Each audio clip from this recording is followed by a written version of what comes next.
প্রায় 2 দিনের টানা বর্ষণে তেলিয়ামুড়া পুর পরিষদের অন্তর্গত একাধিক এলাকা জলমগ্ন হয়ে পড়েছে। বিশেষ করে 1, 2 এবং 8 নম্বর ওয়ার্ডের বিভিন্ন জায়গায় জল জমে সাধারণ মানুষের দুর্ভোগ বেড়েছে। আকাশে এখনো মেঘের ঘনঘটা থাকায় পরিস্থিতি নিয়ে উদ্বেগও বাড়ছে। পরিস্থিতি সরজমিনে খতিয়ে দেখতে বুধবার বৃষ্টির মধ্যে জলাবদ্ধ এলাকাগুলি পরিদর্শনে বের হন তেলিয়ামুড়া পুর পরিষদের চেয়ারম্যান রূপক সরকার। তার সঙ্গে পুর পরিষদের অন্যান্য প্রতিনিধিরাও উপস্থিত ছিলেন। জলমগ্ন এলাকাগুলি ঘুরে দেখে দ্রুত প্রয়োজনীয় ব্যবস্থা গ্রহণের আশ্বাস দেন তিনি। এদিকে গোটা পুরো এলাকায় জল নিকাশি ব্যবস্থা সচল রাখতে সকাল থেকেই পুর পরিষদের বিভিন্ন স্তরের কর্মীদের তৎপরতা লক্ষ্য করা যায়।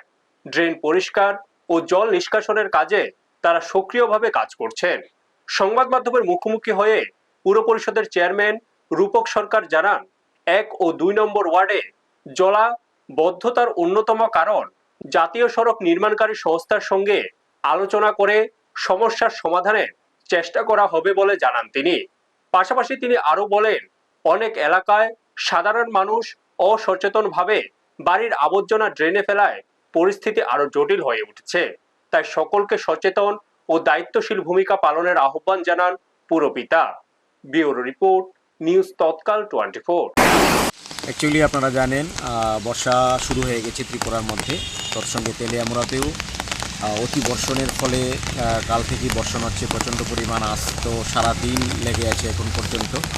আমরা কয়েকটি জায়গা পরিদর্শন করতে বেরিয়েছি, বিশেষ করে ওয়ার্ড নাম্বার 1, 2 এবং আমরা 8 নম্বরে এসেছি। এখন বর্তমানে 1 এবং 2 এর যে পরিস্থিতিটা সেটা হচ্ছে NHIDCL এর যে রাস্তা নির্মাণ হচ্ছে, সেই কারণে ওনারা পার্শ্বে যে ড্রেনগুলি আমাদের ছিল সেগুলি মাটিতে ভরাট হয়ে গেছে এবং তারা যে ড্রেনগুলি করেছে সেগুলি যদিও এখন সম্ভব নয় বর্ষার ফলে, তবুও চেষ্টা করছি আমরা প্রশাসনের মাধ্যমে ওনাদের সাথে বৈঠক করার জন্য। এবং আগামী পরশুদিন আমাদের একটা বৈঠক আছে NHIDCL এর সাথে, যে রাস্তাগুলিকে ইমিডিয়েট যাতে কোনো একটা পরিস্থিতি এরকম সৃষ্টি করে যাতে সাধারণ জনগণের কোনো অসুবিধা না হয়।